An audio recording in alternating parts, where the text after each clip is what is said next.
நாங்கள் ஆட்சியை நிறைவு செய்த நேரத்தில் அன்றைக்கு 4,58,000 கோடி ரூபாய் தமிழகத்தினுடைய கடன் சுமையாக இருந்தது. இது எப்படி?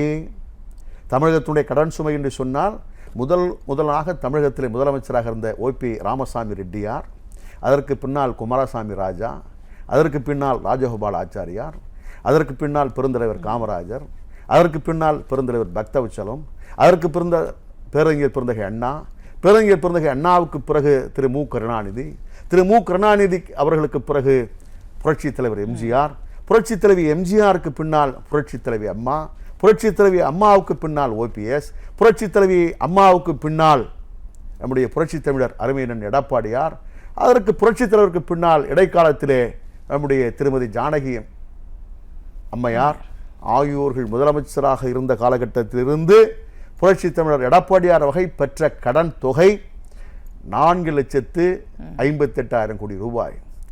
இந்த 4 ஆண்டுகள் 8 மாதத்தில் மாத்திரம் திரு முத்துவேல் கருணாநிதி ஸ்டாலின் அவர்கள் கடனாக பெற்ற தொகை 5,18,000 கோடி ரூபாய் என்று சொன்னால் யார் சூப்பர் முதலமைச்சர், யார் சிறந்த முதலமைச்சர், யார் மக்களுக்கான முதலமைச்சர், யார் மக்களுக்கான தலைவர் என்று சொன்னால் எப்படி கூட்டி கழித்து வகுத்து பெருத்து பார்த்தாலும் புரட்சி தமிழர் எடப்பாடியார் இன்றைக்கு முன்னிலையில் நிற்கிறார்.